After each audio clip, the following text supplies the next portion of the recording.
నాకు పూజకి టైం అయింది, త్వరగా రండి.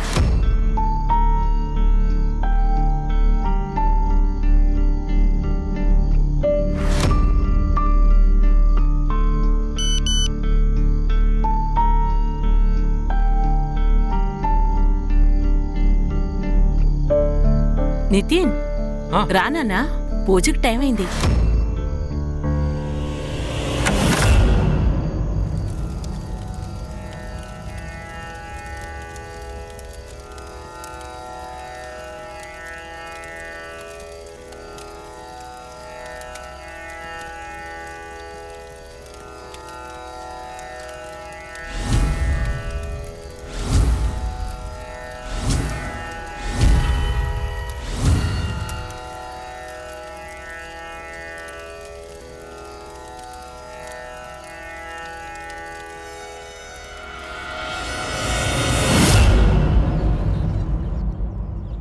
అరే ఇప్పుడు నీకు ఇంత డబ్బు ఎందుకు అవసరం?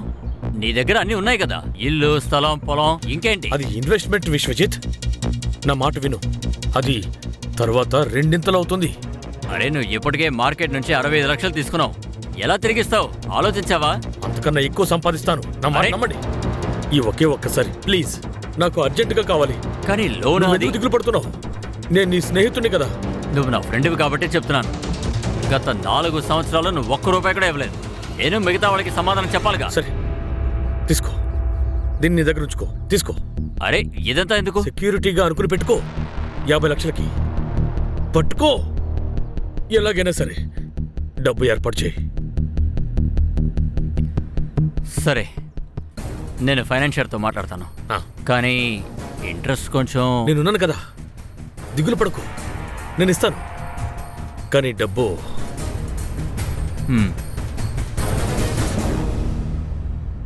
నానా, మీరు పెద్ద తప్పు చేస్తున్నారు. ఇంకా ఎందుకని మనకు ఆ డబ్బు అవసరం ఉంది? నువ్వు ఇంకా చిన్న పిల్లాడివి, వీటికి దూరంగా ఉండు. చిన్నవాడినైనా తెలివైన వాడిలా మాట్లాడుతున్నాను. మీలాంటి బుద్ధి తక్కువ పనులు నేనేం చెయ్యలేదు. ఏమండి, తను ఏం చెప్తున్నాడని కాస్త వినండి. మాట్లాడుకో. నేనే డబ్బు తీసుకున్నాను, నేనే తిరిగిస్తాను. అలాగే కాస్త ఇలా చూడు. నీకేమనిపిస్తుంది? నీ భర్త ఏమైనా సాధారణ మనిషా? నా తమ్ముడు ఏమనుకుంటాడో అది ఖచ్చితంగా జరుగుతుంది. అదే మీకేమైనా పిచ్చా? నితిన్, పెద్దవాళ్ళతో ఇలాగైనా మాట్లాడేది ఏంటది? అన్నయ్య ఏమైంది?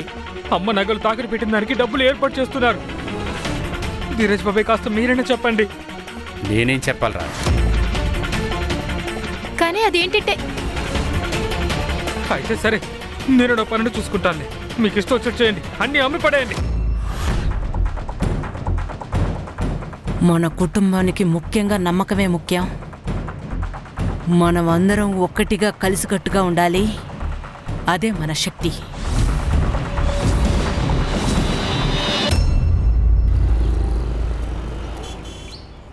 అస్మిత, నేను స్కూల్కి బయలుదేరుతున్నాను. టిఫిన్ తొందరగా ఇవ్వు. ఒక నిమిషం. తొందర. ధీరజ్ రానా, నువ్వు ఇంట్లో ఉండడం మంచిదైంది. ధీరజ్, నేను చెప్తే నువ్వు నమ్మలేవు. నిన్న రాత్రి ఏమైందో. నేను కలలో ఒక అద్భుతాన్ని చూశాను. ఏం చెప్తున్నారు? బాబా వచ్చారు నన్ను కలవడానికి. ధీరజ్, సమస్యలు తీరిపోయినట్టే. ఇక మనం దేని గురించి దిగులు పడక్కర్లేదు. బాబా అన్నీ చూసుకుంటారు. ఏవండి, మీరదంతా నమ్మద్దు. మీరు తెలివైన వారు. ఇలాంటి విషయాల్లో మీరు ఇరుక్కోవద్దు. ఇదంతా పిచ్చితనం. నువ్వు కాస్త నోరు మూసుకుంటావా? ఇది మా కుటుంబం, నువ్వు మా బంధాలను ఒప్పుకోలేదు కదా. అరే బాబా నిజంగా ఉన్నారు, మనందరి లోపల ఉన్నారు.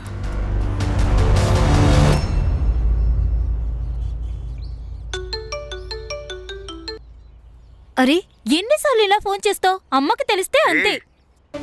మిగతా వాళ్ళ గురించి నువ్వు నాకు చెప్పుకోకే. నాకు నీ గురించి, నీ ఫ్యామిలీ గురించి బాగా తెలుసు. విను, నువ్వు గనక పూనబడి రాలేదో నువ్వు నీ ఫ్యామిలీని చూడలేవు. నా గురించి నీకు తెలుసు కదా. నాకు రావాలని ఉంది, కానీ రాలేను. నువ్వు ఇలా మళ్ళీ మళ్ళీ నాకు ఫోన్ చేయొద్దు. అమ్మ ఎప్పుడైనా వస్తారు. నేను ఎన్నిసార్లు. ఏరా బుద్ధి లేనోడా, నీకొక్కసారి చెప్తే అర్థం కాదా? మిగతాల దగ్గర నుంచి దూరంగా ఉండు.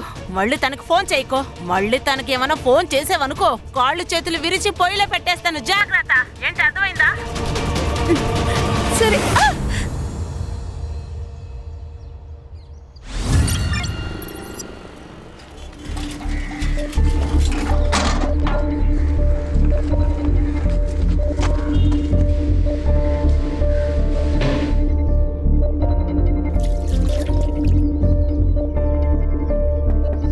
అమ్మా అమ్మో అమ్మా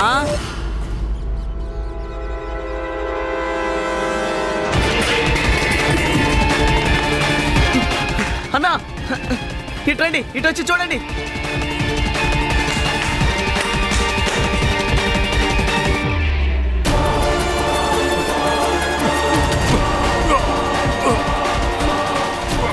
పోలీసులకి కాల్ చేయి. Hello, police station.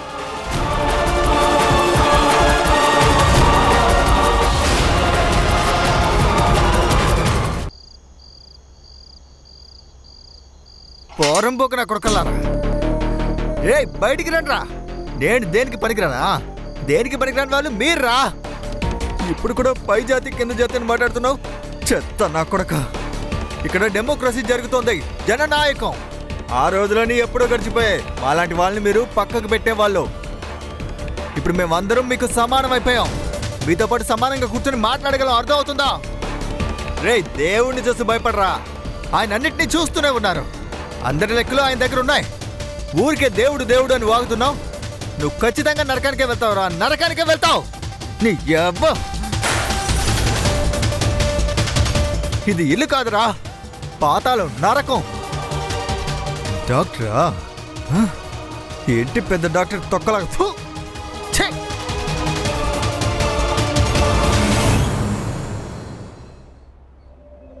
అలాగే అన్నయ్య, నేను ఆలోచించి చెప్తాను.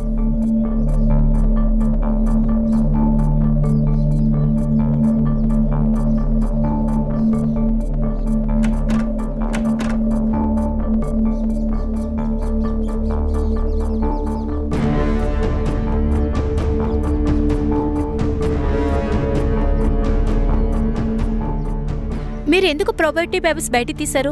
మీ అన్ని ఎన్న చెప్పారా? నువ్వు కొంచెం నిదానంగా ఉంటే నేను అంతా చెప్తానే. నువ్వు అలా కూర్చో. ఇలా చూడు, అదేంటంటే అన్నయ్య ఏమంటున్నాడంటే, ఒకవేళ మనకి డబ్బులు దొరక్కపోతే మన ఇల్లు, మన ఇంటిని తాకట్టు పెట్టి డబ్బు రెడీ చేద్దామని చెప్పాడు. ఏంటి? ఓ, అందుకనే ఇది చెప్పారా? ఆలోచించి చెప్తానన్నారా? అరే, ఆలోచించడానికి ఏముంది? మీకే తెలుసు కదా ఇక్కడ మన పరిస్థితి ఎలా ఉందో. మీరు స్కూల్లో హెడ్ మాస్టర్ గా ఉన్నారు. ఇలాంటివన్నీ చెయ్యకూడదు. అది కాదే, నేను అన్నయ్య దగ్గర ఎలా కుదరదని చెప్పను. అలాగే నేను వెళ్ళి చెప్తాను. నా బిడ్డ ఉండటానికి ఒక ఇల్లు కావాలని అంటాను. ఆయన నమ్మి రోడ్డు మీద నుంచోలేంగా. ఆయనకి ఆయన ఫ్యామిలీ గురించి ఎలాంటి బాధ లేదేమో, కానీ నాకు ఉంది. ఇలా చూడు ధీరజ్, మేమిప్పుడు చేస్తున్నామే, ఇది మన కుటుంబం క్షేమం కోసం చేస్తున్నాం. మాకంటూ ఒక ఫ్యామిలీ ఉంది మామయ్య. అంతా మాకు తెలుసు. ఇలాంటి విషయాలు నువ్వు మాట్లాడుకో. తర్వాత నువ్వు ఎప్పుడు పెళ్ళాన్ని కొంగు పట్టుకొని తిరుగుతూ ఉండద్దు. నీ నిర్ణయాన్ని నువ్వే తీసుకోవాలి. నువ్వు మగవాడవే కదా? అవును, మగాడే. అందుకనే కుదరదని చెప్తున్నాడు. ఇక్కడ ఏ మగాడికి బుద్ధే లేదే. ఏం చెప్పావే? నిజమే చెప్తున్నావు. చెప్పడానికి సిగ్గుగా ఉంది. నేను మర్యాదగా మాట్లాడుతున్నా, నా మర్యాద పోగొట్టుకుంటున్నారు మీరే. ధీరజ్ చూడు, మనల్ని అమ్మ పెంచింది ఇలాగేనా? చూస్తున్నావేంటి? ఏదోటి మాట్లాడు. ఏం చెప్పాలన్నా? వినటానికి మీకు కష్టంగానే ఉంటుంది, కానీ అష్మిత ఇప్పుడు ఏం చెప్తుందో అదంతా కరెక్టే అన్నా. మీరు చెప్పింది నేను చేయలేదు. నువ్వు మీ అన్నయ్యని మోసం చేస్తున్నావు. అరే, మన బాబా చెప్పింది వినకుండా తప్పు చేస్తున్నావు. మావయ్య, బాబా చనిపోయారు. ఆయన పేరు చెప్పి మమ్మల్ని బెదిరించాలి చూడకండి. అసలు నువ్వేం చెప్పొస్తున్నావు? ఏంటే నువ్వు మాట్లాడేది? చెప్పేది అర్థం కావట్లేదా? నిజమే చెప్తున్నా. నిజం చెప్తే నొప్పి వస్తుంది. వదినా, మా నాన్న చనిపోయాడని నువ్వేలా చెప్తావే? అద్భుతం, వెరీ గుడ్. ఒక పని చేయండి, మీలో మీరు కొట్టుకుని చనిపోండి. మీరు చేసిన ఈ పిచ్చి పనుల వల్ల ఎప్పటికోలాగా జరగబోతోంది. తర్వాత అడగండి ఏది నిజం ఏది అబద్ధం అని. నితిన్, చెప్పేది విను. పెద్దవాళ్ళం మాట్లాడుకుంటే మేము నితిన్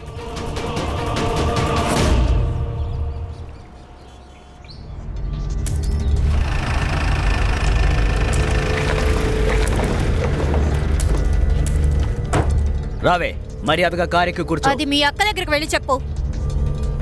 ఎక్కువ మాట్లాడంటే చెప్పుతో కొడతాను పరా. ఏ ఆగు. మర్యాదగా కారులో కూర్చుంటావా లేదా పోవడమంటావా? పోవే లోపలికి. నేను ఇప్పుడు తలుచుకుంటే నేను ఇక్కడే ఏమైనా చేసుకోగలను. కాబట్టి నోరు మూసుకొని నేను చెప్పేది విను, అర్థమైందా? నీ మొగుడు గారి తమ్ముడున్నాడు కదా, వాడికి అర్థమయ్యేలా చెప్పు.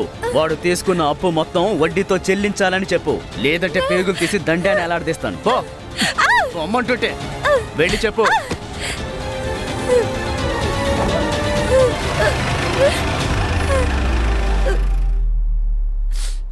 ఇక మీద నేను చూస్తూ ఉండలేనా? నేను మాట్లాడకుండా ఉండలేను. ఎవడో ఒకడు నడి రోడ్లో అష్మితాన్ని బెదిరించాడు, తనని అవమానించాడు. దాని మీద చెయ్యి. అన్న అష్మిత నా భార్య. బహుశా ఏదో తప్పు జరుగుంటుంది. నేను విశ్వజిత్తో మాట్లాడతాను. కొంచెం ఓపిక పట్టు. ఏమీ కాదు. ఏమీ అవ్వదంటే అర్థమేంటి? ఇంకా ఏదైనా బాకీ ఉందా?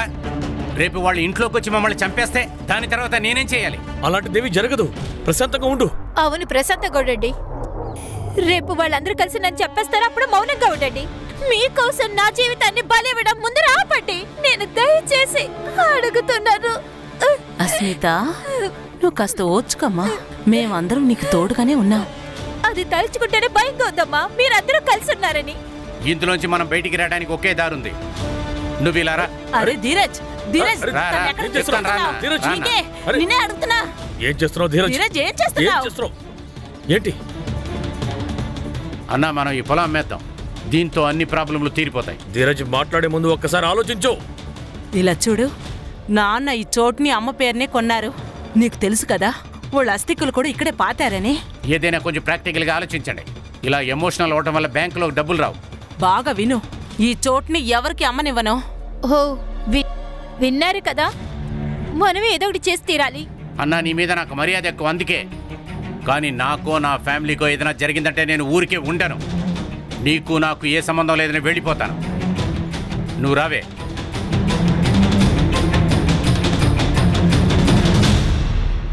విశ్వజిత్, నువ్వు ఇంత నీచంగా ప్రవర్తిస్తావు అనుకోలేదు.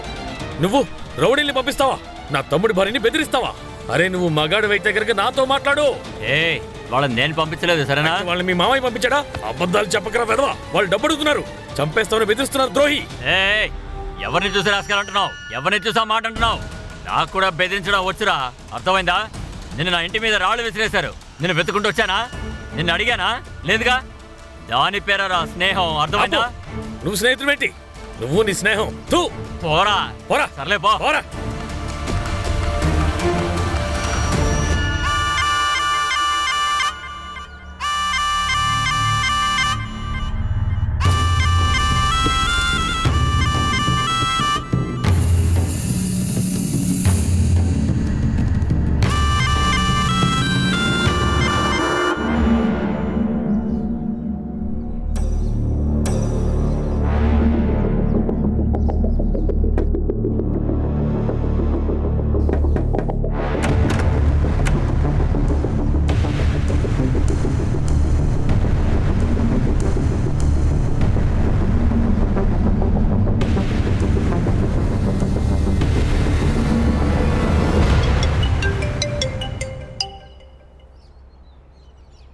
హలో, మీరు ఎలా ఉన్నారు? నాకేంటి బాబు, నేను బానే ఉన్నా. సరే చూడండి, ఓ పని చేయండి. మీరు మిఠాయిని తీసుకుని 2-3 రోజులు ఇక్కడికి వచ్చేయండి. అరే, అక్కడేం జరిగిందో అది తెలిసి కూడా రమ్మని చెప్తున్నా. తెలుసు. మిఠాయి గురించి ఆలోచించకండి, నేను చూసుకుంటాను. అలాగైతే సరే బాబు, నేను అతి త్వరలో వచ్చేస్తాను. సరేనా? అలాగే.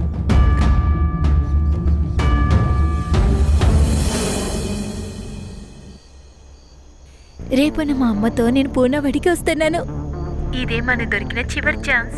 ఏమైనా సరే నువ్వు అక్కడి నుంచి నన్ను తీసుకువెళ్ళిపో. బాగా ఆలోచించి చెప్పు, నేను దానికి ఎంతకైనా తగ్గిస్తాను. చేస్తాను. ఇక మీదట ఇక్కడ నేను ఉండలేను, నాకు నీతో ఉండాలని ఉంది. సరే అయితే, ఇక మనం కలవడాన్ని ఎవ్వరూ ఆపలేరు. నీ ఫ్యామిలీని నేను చూసుకుంటాను.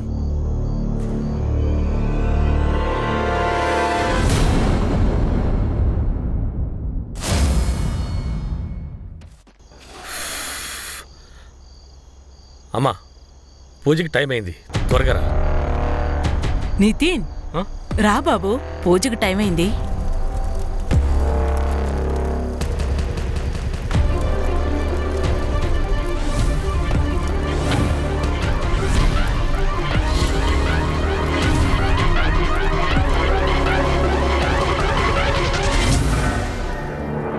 ఢిల్లీ బుహారీ కేసు 2019. ఇక్కడ ఒకే ఇంట్లో 11 మంది మాస్ మర్డర్ చేయబడ్డారు. ఈ విషయం దేశమంతా తెలిసొచ్చింది. కానీ ఆ రోజు రాత్రి ఏం జరిగిందో ఎవ్వరికీ తెలీదు. పైగా ప్రజలు ఈ సంఘటన మర్చిపోలేకపోతున్నారు. ఈ రోజు సతారా ఊర్లో ఒకే కుటుంబానికి చెందిన 6 హత్య చేశారు. ఇది బురారి 2.0 కేసా?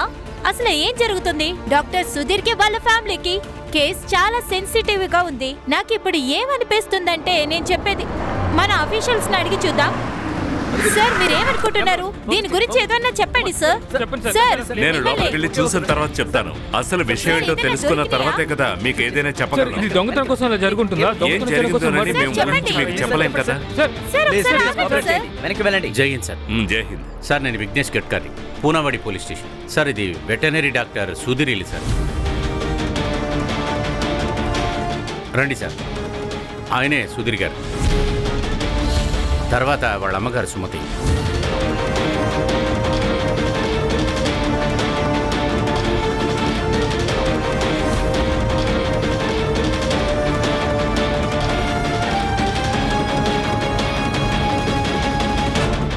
సార్ ఇది నితిన్. తర్వాత అది మితాలి.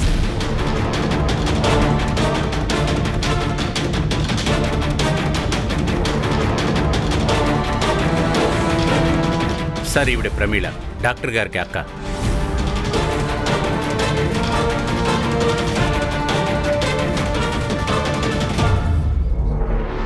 సార్ సేమే. నువ్వేమనుకుంటున్నావు? విచిత్రంగా ఉంది సార్. వాళ్ళు చనిపోయారు కానీ అలా లేరు. చూస్తుంటే నిద్రపోతున్నట్టున్నారు. మెలకు వస్తుందేమో అన్నట్టున్నారు. సార్ ఒకే సమయంలో ఇంత ఫ్యామిలీ మెంబర్స్ చనిపోయారంటే దిస్ ఇస్ ఈ మీడియా వాళ్ళు ఉన్నారు కదా, ఈ కేసుని ఢిల్లీ బురారి కేసుతో కలుపుతున్నారు. బురారి 2.0 అని చెప్తున్నారు. చూస్తుంటే నాకు కూడా అలాగే చూడు, నువ్వు నేను ఆలోచించడం వల్ల జరిగేదేమీ లేదు. కేసు కూడా ముందుకు వెళ్ళదు. అర్థమైందా? ఏం జరిగిందో కనిపెట్టి నిజాన్ని బయటకు తీసుకురావాలి. అది మీడియా పని కాదు, మనమే చేయాలి. Sorry sir. ఒకేసారి ఎన్ని బాడీలు దొరకడం వల్ల ఇది సూసైడ్ అని మనం చెప్పలేం. అవును సార్, నాకు అదే అనిపిస్తోంది. ఒకవేళ ఇది మా సూసైడ్ అయి ఉంటే అందరూ ఒకే రూమ్ లోనే ఉండుండేవారు. You are right. Burari case లాగా. కానీ ఇక్కడ ఒక బాడీ ఉంది, ఇంకా అక్కడ ఒక బాడీ ఉంది, అలాగే హాల్లో కూడా ఉంది. I don't think so sir this is a mass suicide. Sir ఇంట్లో ఏదో స్ట్రగుల్స్ అయినట్టే ఏమీ లేదు. ఫోర్స్ ఎంట్రీ ఏం జరగలేదు. సూసైడ్ గానీ రేపు గానీ లేదా లేదు సార్. బాడీ పక్కన వామిటింగ్స్ గుర్తులే ఉన్నాయి సార్. చూడడానికి సూసైడ్ లాగే ఉంది. కానీ నాకు అలా అనిపించడం లేదు. ఫ్రిడ్జ్ లో తినే పదార్థాలు ఉన్నాయి. వాషింగ్ మెషిన్లో బట్టలు వాష్ చేయకుండా అలాగే ఉన్నాయి. తర్వాత ఇక్కడ పాలు మరగబెట్టిన పాత్రలు కూడా ఉన్నాయి. ఇవన్నీ ఇలాగే వదిలేసి ఎవరు సూసైడ్ చేసుకోరు. సార్ బ్యాక్ డోర్ ఓపెన్ లో ఉంది. బహుశా హంతకుడు వెనక డోర్ నుంచి పారిపోయి ఉంటాడు. అయ్యుండొచ్చు. సార్ ఒక బాడీ కింద అయితే గ్లాస్ దొరికింది, కానీ అందులో చూస్తే పాలు చుక్కు కూడా లేదు. అన్ని గ్లాసెస్ ని ఫారెన్సిక్ పంపించండి. రిపోర్ట్ ని ఇమ్మీడియట్ గా ఇమ్మని చెప్పండి. సరే, ఈ డాక్టర్ సుధీర్, ఈయన కనెక్షన్ లో ఎవరైనా ఉన్నారా మాట్లాడడానికి? అవును సార్, డాక్టర్ గారికి ఒక తమ్ముడు ఉన్నాడు, ధీరజ్. ఈ ఏరియా స్కూల్లో హెడ్ మాస్టర్ గా ఉంటున్నాడు.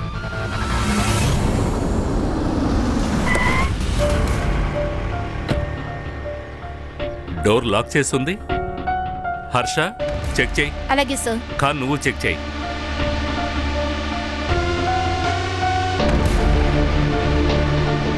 ఇక్కడ ఎవరెవరు ఉంటున్నారు? సార్ ధీరజ్, వాళ్ళ ఆవిడ, 12 ఏళ్ల వయసు పిల్లడు ఉన్నాడు సార్.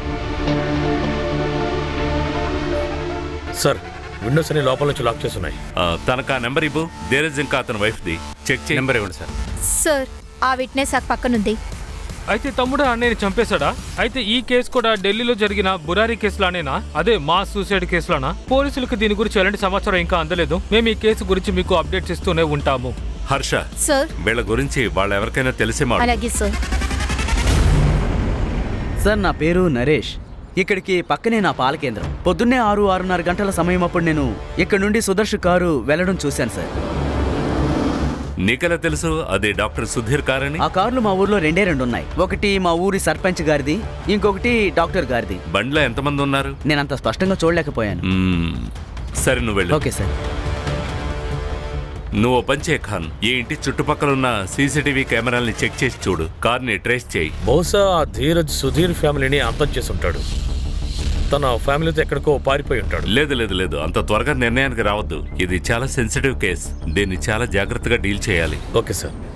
సార్ అన్న తమ్ముళ్ళ ఇద్దరి మధ్యలో గొడవలు ఉన్నది నిజమే. పోయిన వారం వాళ్ళిద్దరి మధ్యలో చాలా పెద్ద గొడవ జరిగింది. ఏ విషయమే వాళ్ళు గొడవ పడ్డారు? వాళ్ళిద్దరూ ఈ మధ్య ఎక్కువ లోన్ తీసుకున్నారు. ఈ విషయంలో వాళ్ళిద్దరికి గొడవలు జరుగుతూ ఉంటాయి. కానీ ఇదంతా జరిగినా కూడా లోన్ ఎందుకు తీసుకున్నారో తెలియదు సార్. ఫ్యామిలీలో చాలా పెద్ద గొడవలు జరిగాయి సార్. అస్మితానే ఒకరోజు నాతో చెప్పింది. హర్ష, ఈమె నంబర్ అడ్రస్ తీసుకో. ఖాన్, ఈ ఫ్యామిలీలో ఉన్నవాళ్ళు మంచి ఆస్తిపరులే. అలాంటప్పుడు అంత డబ్బు వీళ్ళకి ఎందుకు అవసరమైంది? ధీరజ్ ఇంకా అతని వైఫ్ ఇద్దరికి సర్చ్ వారెంట్ తీసుకో. సార్, ఈ ధీరజ్ ఇంకా అతని వైఫ్ అస్మిత ఇద్దరికి కాల్ చేసి చూశాను. ఇద్దరు ఫోన్లు స్విచ్ ఆఫ్ అని వస్తున్నాయి. వాళ్ళకి 12 ఏళ్ల కొడుకున్నాడు, పేరు ధ్రువ్. నాకు తెలిసి అంత చిన్నపిల్లాడి దగ్గర మొబైల్ ఫోన్ ఉండదు. సంగ్రామ్ చేస్తున్నాడు సార్. చెప్పు సార్. సుధీర్ పాకెట్ నుంచి సూసైడ్ నోట్ దొరికింది. ఏంటి? నరేంద్ర భోస్లే, వినోద్ శర్మ, కేశవ్ పవార్, మొత్తం 12 మంది పేర్లున్నాయి. తర్వాత ఇంకొక పారాగ్రాఫ్ ఉంది, అదే సూసైడ్ నోట్. అందులో ఏం రాసిందంటే, నేను ఈ 12 మంది దగ్గర అప్పు తీసుకున్నాను, నేను ఆ అప్పు తిరిగి ఇవ్వలేకపోయాను, అందువల్ల మమ్మల్ని బెదిరిస్తూ కాల్స్ చేస్తున్నారు, మేం భరించలేకపోతున్నాం, అందుకే సుధీర్ వాకోడే అయిన నేను నా కుటుంబంతో కలిసి ఆత్మహత్య చేసుకుంటున్నాను. పైన పేరున్న వాళ్లే మా ఆత్మహత్యకి కారణం, ఇట్లు సుధీర్ వాకోడే. సరే, ఇలా 2 పారాగ్రాఫ్లు ఉన్నాయి. ఇలా ఇవ్వు. నమ్మలేకపోతున్నాను. సార్, ఈ కేసు క్లోజ్ అయిపోయింది. సూసైడే సార్. కానీ దీన్ని చూస్తే ఏమనిపిస్తోంది? సార్, పైన ఉన్న పారాగ్రాఫ్ లో 12 మంది పేర్లు రాశారు. ఆ ఇంక్ ఫేడ్ అయి ఉంది. అలాగే తర్వాత ఇంకొక పారాగ్రాఫ్ రాశారు కదా, ఆ ఇంక్ బోల్డ్ ఇంకా డార్క్ గా ఉంది. అంటే అది ఇప్పుడే రాశారు. ఈ రెండో పారాగ్రాఫ్ ఉంది కదా, దీన్ని నిన్న రాత్రి రాసుంటారు. ఎందుకంటే ఎవరైనా నోట్ రాసేటప్పుడు ముందు అందుకు కారణం రాస్తారు కదా. నేను ఇలా చేస్తున్నాను ఎందుకంటే, కానీ ఇందులో కారణం వెనక రాశారు, పేరు ముందు రాశారు. అంటే వేరే ఎవరో దీన్ని బలవంతంగా రాయించి ఉంటారు. కానీ సార్, నోట్ రాయడానికి ప్యాటర్న్ ఏం లేదు కదా. బహుశా పేరుతో ముందే రాసుండొచ్చు, దాని తర్వాత పాకెట్లో పెట్టుకుని ఉండొచ్చు, ఆ తర్వాత సూసైడ్ చేసుకోవాలనుకున్నప్పుడు మిగతా పేపర్లో రాసుండొచ్చు కదా. ఇందులో ముందుగా ఎవరి పేరు రాశారో వాళ్ళని లాక్కు తీసుకురా. విశ్వజిత్, కూర్చో కూర్చో కూర్చోవయ్యా, కూర్చో. పారిపోవాలని చూస్తావా? ఏంటి సార్, ఏమైంది? పారిపోతున్నారా? చూసాడు సార్, పారిపోతుంటేనే తీసుకొచ్చు. ఎక్కడికి రా పారిపోతావు? చేతిచ్చో. ఏంట్రా, ఎందుకు రా పరిగెత్తావు? సార్, నాకు తెలుసు సార్, ముందు మీరు నన్నే పట్టుకోవడానికి వస్తారని తెలుసు సార్, అందుకే. నువ్వు అతను కొట్టి బెదిరించావటగా, అందుకేగా ఫ్యామిలీ మొత్తం సూసైడ్ చేసుకుని. నేను ఒప్పుకుంటాను సార్, నేను బెదిరించిన మాట నిజమే. ఏం చేయమంటారు? వాడు నాకు చిన్నప్పుడు ఫ్రెండ్ సార్. వాడు ఒక హెల్ప్ అడిగాడు, నేను చేశాను. జనాలు నన్ను నమ్ముకుని వాడు అడిగిన డబ్బు ఇచ్చారు. కానీ 5 ఏళ్ళు అయింది, వాడు వడ్డీ ఇవ్వలేదు, అసలు ఇవ్వలేదు. నేను వాడికి చెప్పాను, డబ్బులు తిరిగిచ్చే, లేకపోతే మన ఇద్దరం తప్పించుకోలేమన్నాను. ధీరజ్ వైఫ్ను కూడా ఎవరో బెదిరించారు. అందుకని వాళ్ళ ఇంటికి రౌడీలు పంపించావా? వాళ్ళని చంపమన్నావా? సుధీర్ చావడం వల్ల నేనే కదా సార్ ఇరుకున్నాను. వాళ్ళందరూ డబ్బులు నన్నే అడుగుతారు, నేనే కదా సార్ ఇవ్వాలి. ఆ అన్నదమ్ముల మధ్య ఏం గొడవలు జరుగుతున్నాయి? ఏమో సార్, తెలీదు సార్. వాడు నాకు అసలు ఏం చెప్పలేదు సార్. వాడు ఇంకో విషయం కూడా చెప్పలేదు, వాడు అంత డబ్బుతో అసలు ఏం చేస్తున్నాడా అని. ఇన్వెస్ట్మెంట్ పేరుతో మార్కెట్ నుంచి 65 లక్షలు అప్పు చేశాడు. అంత డబ్బు కావాల్సిన అవసరం తనకే ఉంది? అదే తెలియదు సార్. వాడు అడిగాడు, నేను ఇప్పించాను. కానీ ఈ రోజు అతని పెళ్ళం వాడిని చంపేస్తానని బెదిరించారు. ఈ మర్డర్ జరిగిందంటే ఖచ్చితంగా వాళ్ళే చేస్తుంటారు. మీరు వాళ్ళని పట్టుకోండి సార్. ఈ అష్మిత కూడా ఈ సమస్య నుంచి బయటపడాలనుకుంది సార్. నాకు ఈ కేసుకి ఏ సంబంధం లేదు, నేను వెళ్ళొచ్చా సార్? సరే, వీడిని లోపలేయండి. పద పద. ఫ్యామిలీ మొత్తం చనిపోయారా? అవునవును, కుటుంబంలో ఉన్న అందరూ చచ్చిపోయారు. ఆ ఢిల్లీ కేసు ఉందే, అదే విధంగా. నిజానికి ఆ డాక్టర్ చాలా మంచివాడయ్యా. అసలు డాక్టర్ గారికి ఏమైంది? మీకు ఆయన తెలుసా? అవును, నా బిలోరి, నా పాముకి ఆయనేగా ట్రీట్మెంట్ చేసేది. అతను అతని ఫ్యామిలీ మొత్తం చనిపోయింది. విషం తాగి వాళ్ళు సూసైడ్ చేసుకున్నారు. అతని తమ్ముడు ధీరజ్ ఏమో అదృశ్యమైపోయాడు.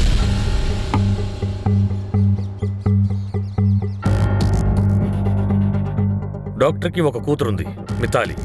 తను వేరే ఊళ్ళో ఉండేది. ఆమెకి మిలింద్ అనేవాడికి ప్రేమాయణం సాగుతోంది. అతను వేరే క్యాస్ట్కి చెందినవాడు. ఇంట్లో వాళ్ళెవరూ అంగీకరించలేదు, అందుకే కోలాపూర్లో ఉన్న వాళ్ళ బామ్మ దగ్గరికి పంపించారు. సార్, వీళ్ళ ఫోన్స్ అన్ని ఇంట్లోనే దొరికాయి. నేను వీళ్ళ కాల్ రికార్డ్స్ చెక్ చేశాను, అందులో సస్పిషియస్ యాక్టివిటీ ఏమీ లేదు. కానీ సార్, మితాలి ఫోన్ నుంచి మెలిన్ చాట్స్ ఉన్నాయి. మెలిన్ ఫోన్ లొకేషన్ వచ్చి రాత్రి 7 గంటల నుంచి 9 గంటల వరకు సుధీర్ ఇంటి పక్కనే ఉన్నారు. సాయంత్రం 4 గంటలకి, దాని తర్వాత 1 గంట తర్వాత ఫోన్ స్విచ్ ఆఫ్ అయింది. సార్, పిఎం రిపోర్ట్ వచ్చింది సార్. ఎంత త్వరగానా? సార్ ముగ్గురు రిపోర్ట్ మాత్రం వచ్చింది. సుధీర్, తన అమ్మ ఇంకా నితిన్, వీళ్ళ ముగ్గురు మరణం పాయిజనింగ్ వల్ల జరిగింది. ఖాన్, బాడీ పక్కన గ్లాస్ ఉంది కదా, దాని రిపోర్ట్ వచ్చిందా? లేదు సార్, త్వరలోనే వచ్చేస్తుంది. సార్, పిఎం రిపోర్ట్ ని బట్టి వాళ్ళ ముగ్గురి మరణం రాత్రి 11 నుంచి 12 మధ్య జరిగింది. ముగ్గురు చనిపోయిన టైం సేమ్ గానే ఉంది. ఇప్పుడు ప్రశ్న ఏంటంటే, వాళ్ళకి ఎవరైనా విషయం ఇచ్చారా లేక వాళ్ళే విషయం తాగారా? సార్, నాకు విషయం అర్థం కావడం లేదు. అంత పెద్ద మొత్తంలో విషయం ఎక్కడి నుంచి వచ్చింది?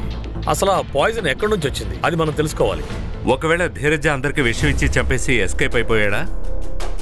ఆ ధీరజ్ ఎక్కడున్నాడో ముందు కనిపెట్టాలి. సార్, డాక్టర్ సుధీర్ బండి కనిపించింది సార్.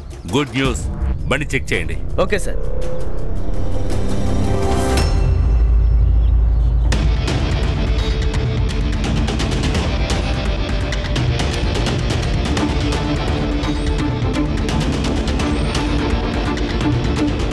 సార్, ఒక్క నిమిషం.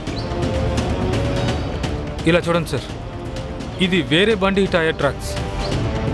అంటే ఆ ధీరజ్ తన ఫ్యామిలీని వెంట పెట్టుకుని తన కారులో ఇక్కడ దాకా వచ్చాడు. తర్వాత వేరే బండిలో వెళ్ళిపోయాడు.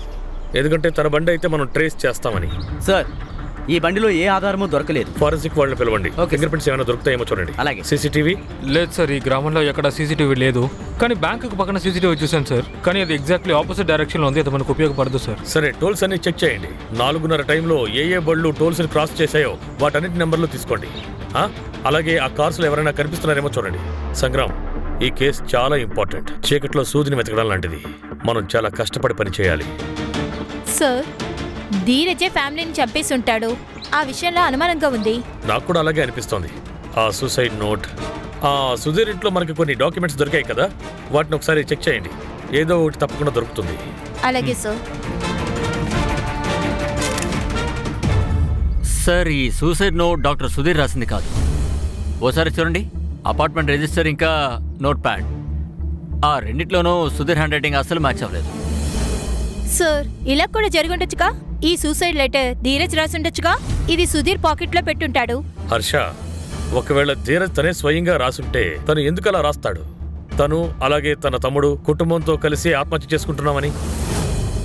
నాకేమనిపిస్తోందంటే ఖాన్, సూసైడ్ జరుగుతున్నప్పుడు ధీరజ్ ఫ్యామిలీ మొత్తం అక్కడే ఉందని. వాళ్ళు సూసైడ్ కి సిద్ధంగా ఉండుంటారు, కానీ ఆ తర్వాత భయపడ్డారు, అక్కడి నుంచి పారిపోయారు. హలో, చెప్పు. ఏంటి? ఓకే. ఏమైంది? ధీరజ్ వాళ్ళ ఇంట్లో నుంచి చాలా దుర్వాసన వస్తుందంట. ఏదో ప్రాబ్లం అనుకుంటా. డాక్టర్ సుధీర్ తమ్ముడు ధీరజ్ ఇంటి పక్క నుంచి దుర్వాసన వస్తూనే ఉంది, కానీ వాళ్ళ ఇంటి డోర్ ని లాక్ చేశారు. రండి, పోలీస్ ఆఫీసర్స్ వచ్చారు. మనం వాళ్ళ దగ్గర విచారించి కనుక్కుందా ఏం జరిగిందో.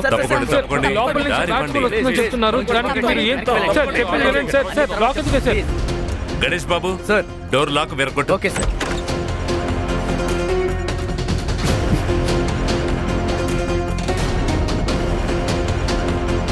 మిగతా రూమ్స్ కూడా చెక్ చేయాలి. లోపలికి వెళ్ళి చూద్దాం. సార్, 2 బాడీస్ డీకంపోజ్ అయినాయి సార్. నాకు తెలిసి వీళ్ళకి కూడా 19నే హత్య చేసి ఉంటారు సార్. అవును సార్, సిమిలర్ గా ఉన్నాయి. ఆ గ్లాసెస్ కూడా, వీళ్ళ ఫోన్స్ కూడా ఇంట్లో ఉన్నాయి, ఇంకా స్విచ్ ఆఫ్ లో. అయితే లెటర్లో రాసింది నిజమేనన్నమాట. వీళ్ళిద్దరూ చనిపోయారు, కానీ వాళ్ళంటూ చనిపోయారు. ఇది ఆ బురారీ కేసులానే ఉంది సార్. అరే సంగ్రామ్, బయట డోర్ లాక్ చేసి ఉంది. లాక్ చేసింది ఎవరు? సార్, పాల్వాడు చెప్పిందని బట్టి పొద్దున్నే 4:30కి సుధీర్ కారు ఇటువైపు తిరిగింది. మరి కారులో ఎవరున్నారు? సుధీర్ మరణం రాత్రి 11 నుంచి 1 గంట మధ్య జరిగింది. వాళ్ళని ఎవరు మర్డర్ చేశారో వాళ్ళు ముందుగా సుధీర్ని చంపాలి, తర్వాత ధీరజ్ని చంపాలి, తర్వాత 4 గంటలకి డోర్ని లాక్ చేసి వెళ్ళిపోయి ఉంటారు. కానీ నా ప్రశ్న ఏంటంటే, ఆ బండిలో ఉన్నదెవరు? ఆ అమ్మాయి బాయ్ ఫ్రెండ్ మిలింద్ అయ్యి ఉండొచ్చు sir. Sir, melon address trace లో పెట్టాం. తన ఫోన్ స్విచ్ ఆన్ అయిన వెంటనే తన ఎగ్జాక్ట్ అడ్రస్ దొరుకుతుంది. సార్, విచారించినప్పుడు ఏం తెలుస్తుందంటే ఈ ధీరజ్ ఇంకా సుధీర్ మిలింద్ని కొట్టారని. బహుశా దానికోసం తను కక్ష సాధించుండొచ్చు కదా. జాగ్రత్త జాగ్రత్త జాగ్రత్త జాగ్రత్త. బాడీస్ ని పోస్ట్ మార్టం కి పంపించండి. పిఎం రిపోర్ట్ ఏమైంది? అది రేపు దొరుకుతుంది సార్. సార్, ఈ ముగ్గురు రిపోర్ట్స్ కూడా మిగతా వాళ్ళందరి రిపోర్ట్స్ లాగే ఉన్నాయి. వీళ్ళకు కూడా విషయం ఇచ్చే చంపేశారు. అలాగే వాళ్ళ death timing Sudheer, Sumathi, Nithin death time తో మ్యాచ్ అవుతోంది సార్. రాత్రి 11-12 మధ్య. సార్ టాక్సికాలజీ రిపోర్ట్ పెట్టి చూస్తే కోబ్రా పాయిజన్ యూజ్ చేశారనుకుంటా. గ్లాసెస్ లో ట్రేస్ చేశాం కదా, దానికి మ్యాచ్ అవుతుంది. Sir Milind cell phone on అయింది సార్. లాక్కు రండి వాడిని. చూడు ఖాన్, ఘట్కారీ మద్దతుతో పాములు పట్టే వాళ్ళు ఎంతమంది ఉన్నారో కనుక్కోండి. వాళ్ళని తీసుకొచ్చి విచారించండి. షూర్.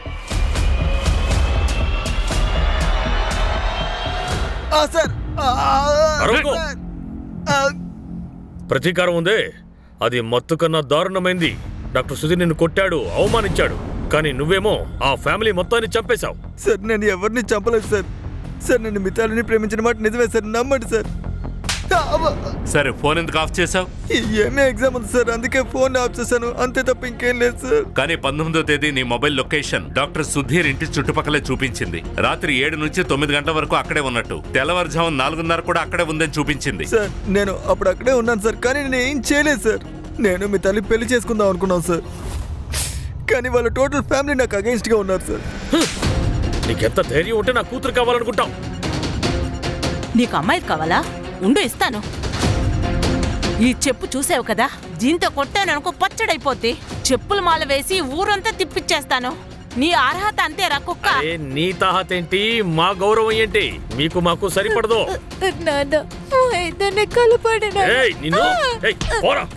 దూరంగా ఉండు, దూరంగా ఉండు. తను తీసుకెళ్ళు. ఏంటో చూస్తున్నావు?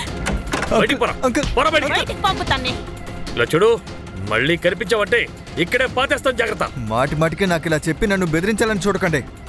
మితాలిని నా సొంతం చేసుకోకుండా వదలను సార్. వాళ్ళు మితాలిని కోలాపూర్కి పంపించేశారు. అయినా కూడా మేమిద్దరం కాంటాక్ట్లోనే ఉన్నాం. తనే నాకు 16వ తారీఖు కాల్ చేసింది సార్. నెక్స్ట్ డే పూనావాడికి వచ్చేస్తానంది. రేపు మా అమ్మతో పూనావాడికి తిరిగి వస్తున్నాను. ఇదే మనకి కలిసిన గోల్డెన్ ఛాన్స్. ఏమైనా సరే నన్ను నీతో తీసుకువెళ్ళు.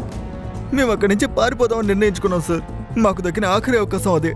తను కరెక్ట్గా 7ంటికి నాకు ఫోన్ చేసింది సార్. మిలన్, ఎప్పుడు పూజ అవుతుందో నన్ను బ్యాక్ డోర్ నుంచి తీసుకువెళ్ళిపో, సరేనా? సరే.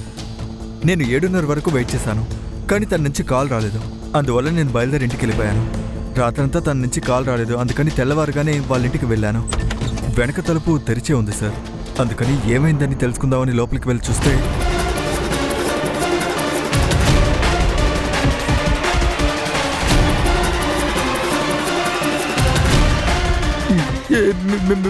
మితాలి మితాలి నువ్వేమీ చేయకపోతే ఎందుకు భయపడి పారిపోయావు? పోలీస్ స్టేషన్కి ఎందుకు రాలేదు? సార్ మీకు తెలుసు కదా సార్, నేను ఇది ఓపెన్గా చెప్పలేను. మితాలికి నాకు ఉన్న కనెక్షన్ మీకు తెలిసిందంటే నిందంతా నా మీద పడుతుంది. ఇలారా, రారా. బెధవా, నువ్వు చెప్పింది అబద్ధమని తేలిందనుకో, నీ చర్మం ఒలిచి చెప్పులు కుట్టుకుంటాను.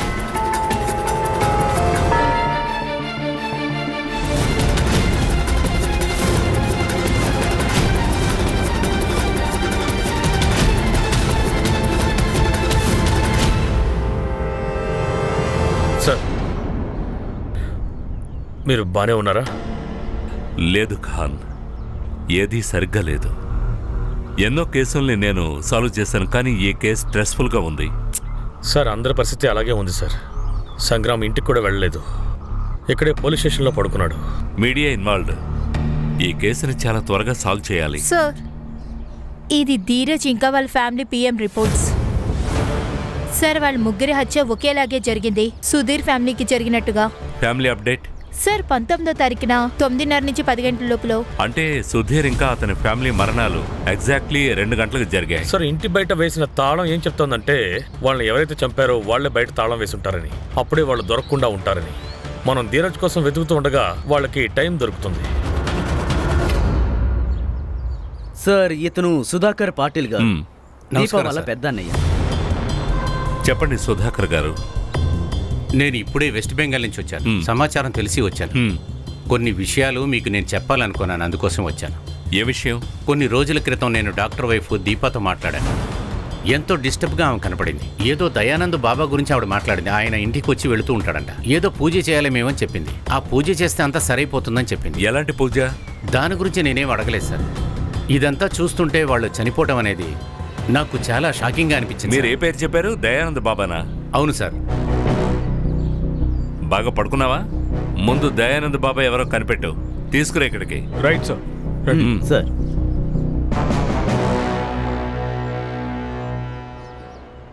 బాబా వెళ్దామా? నా ధ్యానం బాకీ ధ్యానాన్ని పోలీస్ స్టేషన్ వచ్చి చేసుకో.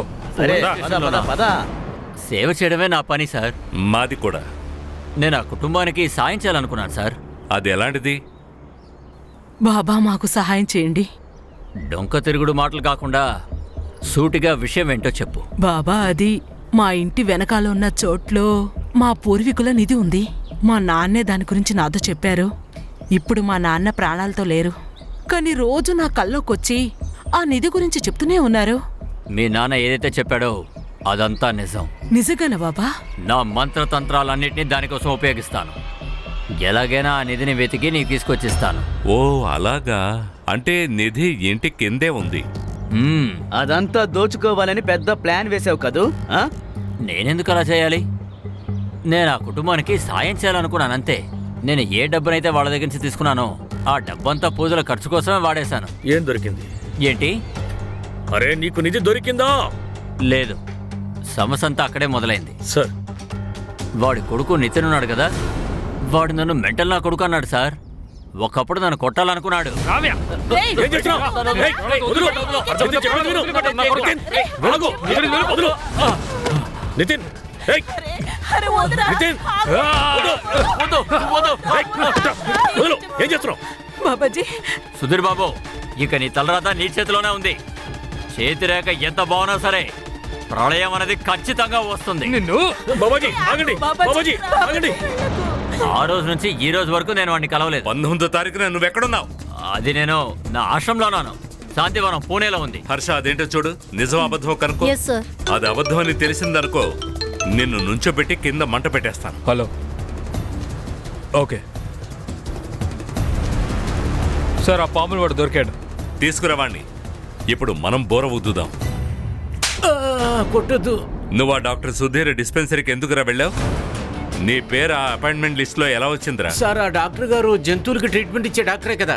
నా బిలోరీ కూడా అతనే ట్రీట్మెంట్ ఇస్తూ ఉంటాడు. బిలోరీ ఎవరు? నా పాము సార్. నేను ఎన్నోసార్లు వాళ్ళ తమ్ముడింటికి కూడా నేను వెళ్తూ ఉంటాను సార్. వాళ్ళ ఆవిడ నా పాముకి పాలు ఇస్తారు, దక్షిణ కూడా ఇస్తుంటారు సార్. అరే నీకు తెలీదా పాము విషయం తీయడం గానీ అమ్మడం గానీ నేరమని? మరెందుకు అమ్మావు? నీ పాము వల్ల 9 మంది చనిపోయారు. విషాన్ని ఎవరికరా అమ్మావు? సార్, నాకు ఎప్పుడు రెగ్యులర్ గా ఉండే కస్టమర్లకే నేను ఇస్తుంటాను సార్. విషానికి కూడా నీకు రెగ్యులర్ కస్టమర్స్ ఉన్నారా? అవును సార్, నేను అతని దగ్గర నుంచి విషయం కొన్న మాట నిజమే, కానీ అది నా బిజినెస్ కోసం. ఆ విషయాన్ని నేను ఫార్మా కంపెనీ వాళ్ళకి అమ్మేస్తాను. వాళ్ళకి గవర్నమెంట్ మానిటర్ స్నేక్ ఫామ్ నుంచి విషయం దొరుకుతుంది. అది వాళ్ళకి సరిపోలేదు, అందుకని మాకు చాలా ఎక్కువ డబ్బు ఇచ్చి ఇది కొంటూ ఉంటారు. మీరు డీల్ చేసే ఫార్మా కంపెనీస్ పేర్లు అలాగే అడ్రస్ ఇవ్వండి. తప్పకుండా. చార్జ్ షీట్ వేయి. మర్డర్ కేసు మీద లోపలేసాయి. అబద్ధం చెప్పడం ఎంత పెద్ద నేరం, నిజం దాచడం కూడా అంతే పెద్ద నేరం. తీసుకోండి. కానీ ఈ కేసు నాకు అర్థం కాని మర్మంగానే ఉంది. ఇది సూసైడ్ కాదు, కానీ మర్డర్కి సంబంధించి క్లూ కూడా లేదు. విశ్వజిత్ ఇంకా మిలన్ మీద నాకు అనుమానంగా ఉంది, కానీ వాళ్ళకు వ్యతిరేకంగా ఎవిడెన్స్ లేదు. ఈ హత్యలు వాళ్ళే చేశారంటే ఈ సూసైడ్ నోట్కి ఏంటి అర్థం? ధీరజ్ బాడీ వాళ్ళ ఇంటికి ఎలా వెళ్ళింది? సార్, ఆ బాబా చెప్పిందంతా నిజమేనా సార్? అతని లొకేషన్ 19వ తారీఖున పూణేలోనే ఉంది. కానీ అక్కడ ఎవరో ఒకరు ఉన్నారు సార్. నువ్వు పని చేయి హర్ష. సాయంత్రం 6 గంటల నుంచి తెల్లవారుజాము 4 గంటల వరకు ఎవరెవరి మొబైల్స్ సుధీర్ ఇంటికి దగ్గరలో యాక్టివ్గా ఉన్నాయో చూడు. చూడండి మ్యామ్, ఈ నెంబర్ ఉందే, ఇది ముందు ధీరజ్ ఇంట్లో ఉండేది 10 గంటల వరకు. తర్వాత అది నేరుగా సుధీర్ ఇంటికి వెళ్ళింది. తెల్లవారుజామున 4 వరకు అది అక్కడే ఉంది. కానీ 4:30 తర్వాత అది మళ్ళీ ధీరజ్ ఇంటికి వెళ్ళిపోయింది. ఎవరి పేరులో రిజిస్టర్ అయి ఉంది? ఒక్క నిమిషం మ్యామ్. అది ఎవరి నంబర్? శంకర్ షిండే. నేను లుకౌట్ నోటీస్ పంపించాను సార్. ఆయన లాస్ట్ లొకేషన్ పూణేలోనే ఉంది.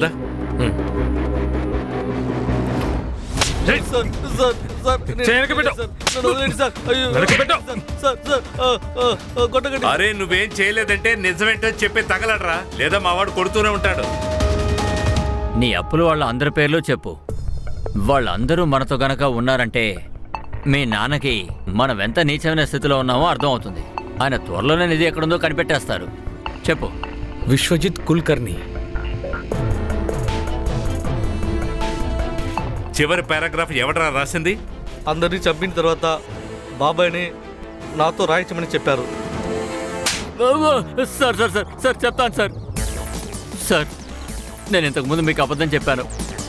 ప్రమీళ ఎప్పుడు కూడా నన్ను సాయం చేయమని అడగలేదు. తర్వాత బాబా రోజు నా కళ్ళో వచ్చి చెప్తారు మా ఇంట్లో ఉన్న నిధి గురించి. కానీ ఆ నిధి ఎక్కడుందో ఏమో తెలీదు. కానీ ఆ చోటు మా ఇంటి వెనుకున్న పొలాల్లో ఉందని నాకు తెలుసు. అప్పుడే నేను ప్రమీళని ఫాలో అయ్యాను. తన ఫ్యామిలీ మెంబర్స్ డీటెయిల్స్ మొత్తం నేను కలెక్ట్ చేశాను. తర్వాత మొత్తం ప్లానింగ్తో నేను సుధీర్ వాళ్ళ ఇంటికి వెళ్ళాను. వాడిని కొన్ని పనులు చేయమని చెప్పాను.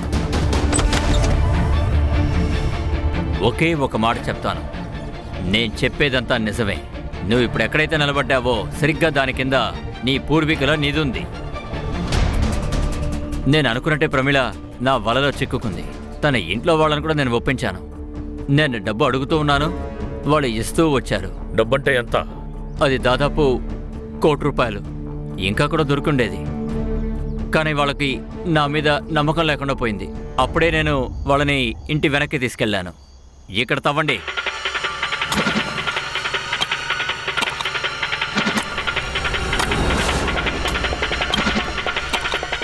సుధీర్, ఒక్క నిమిషం ఇక్కడ చూడు.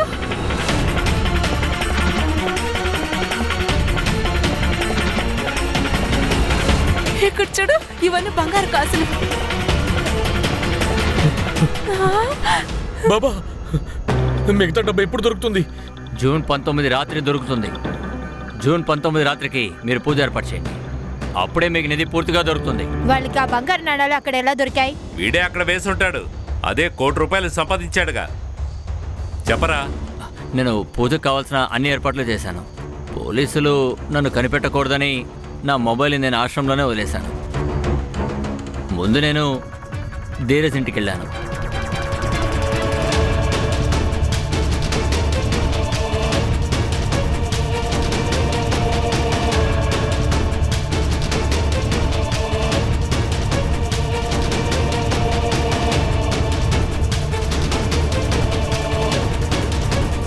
వాళ్ళ చేత విషం తాగించి వాళ్ళ ఇంటిని లాక్ చేసి సుధీర్ వాళ్ళ ఇంటికి వచ్చేసాం. వాళ్ళందరి చేత ఆ విషం తాగించి వాళ్ళందరినీ వాళ్ళ రూములోకి వెళ్ళమని చెప్పాను. తర్వాత నేను ఆ విషం గ్లాస్ని వాళ్ళ పక్కనే వదిలేసామన్నాను. తర్వాత సుధీర్ వాళ్ళ ఇంట్లోంచి తాళం తీసుకుని ధీరజ్ ఇంటికి వెళ్ళాం. తర్వాత సుధీర్ కారు తీసుకుని ఆ ఊరి నుంచి బయటపడ్డాం. అప్పటికే శంకర్ అక్కడికి ఒక ట్యాక్సీని రప్పించాడు. అందువల్ల సుధీర్ కార్ని మేము అక్కడే వదిలేసాం. ఆ ట్యాక్సీలో మేము తిన్నగా పూణేకి వెళ్ళిపోయాం. నీ నంబర్ డాక్టర్ సుధీర్ ఇంకా ప్రమీల కాల్ రికార్డ్స్లో ఎందుకు రాలేదు? సార్, అది ఈ మధ్య పోలీసు వాళ్ళు ముందు మొబైల్నే చెక్ చేస్తారు. అందుకని నేను శంకర్కి చెప్పి వాళ్ళకి మెసేజ్ పంపుతాను. ఆ తర్వాతే వాళ్ళని కలుస్తాను. నువ్వు 9 మందిని హత్య చేశావు. ఇకపై నువ్వు జీవితాంతం ప్రశాంతంగా నిద్రపోవురా. నా ఛాలెంజ్ రా. లాక్కుపండి వెళ్ళే.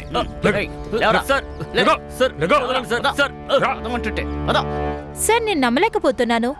ఎవరో చెప్పినందువల్ల ఇంతమంది ఎలా చనిపోతారు సార్? ఎవరినైనా గుడ్డిగా అనుసరించడం బానిసత్వం హర్ష. అత్యాశ ఏ మనిషిని ప్రశాంతంగా సంతోషంగా ఉండనివ్వదు.